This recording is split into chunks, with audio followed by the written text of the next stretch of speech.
In this video, I show you how to fix why is my flashlight not working on my phone.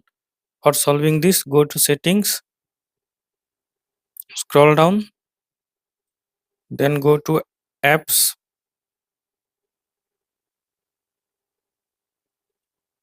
Now tap on three dot, tap on reset app preference, tap on reset,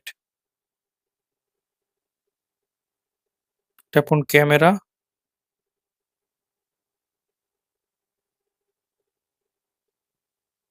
tap on storage, tap on clear data, tap on delete, tap on force stop, tap on OK.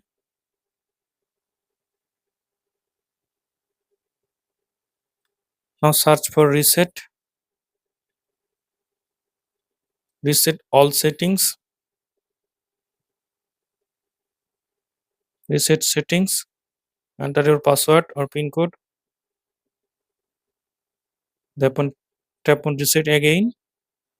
After tapping on reset, your phone will be restart. After restart your phone,